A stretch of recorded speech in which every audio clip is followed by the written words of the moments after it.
how to make your site private in Squarespace. Hello guys and welcome to this new tutorial.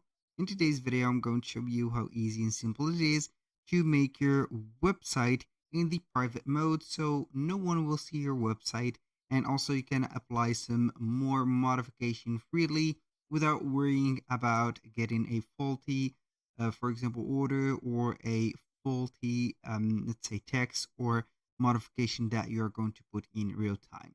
This process is going to be very easy and very simple. You are going to head over to squarespace.com, sign in for an account, and then you are going simply to head over the favicon of the account, click on account dashboard, and you are going to head over the account or the dashboard of the websites.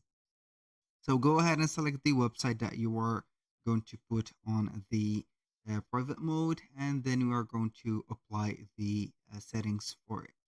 So here I want to put a little disclaimer about the accounts. Also, the email addresses that has been used in this video are going to be only for the sake of the video and also for the learning purposes and not for any personal uses.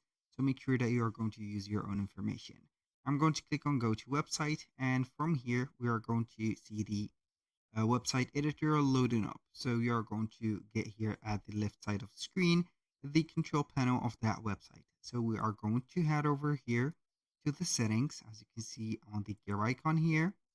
On the website setting, we're going to see the site availability. We're going to click on it, and then we're going to see it normally on the public mode if you have a subscription valid or a valid subscription. So in our case, we do not have a subscription, so we are going to only have the password protected and the private. So let's say that we are on the public and we are going to switch to the private. Click on private, then you are going to click on here. So you are going to save the settings, and whenever a client has the link of your website, if you are going to type in the link of that website, you can go ahead. I'm going to put in a private mode here. I'm going to type in the website name, and you're going to see this message, as you can see here, private site. So you can go ahead only and log in as a contributor. Basically, that was pretty much it. If you have set up the editing of your website from the editor in here, you can go ahead and use it calmly, put it on whatever you want. And here we have it. Do not forget to set up everything in order, and then you're going to head over the settings. After you have finished the privacy mode, you need it in public. Select the website, click on public, boom. Here we have it.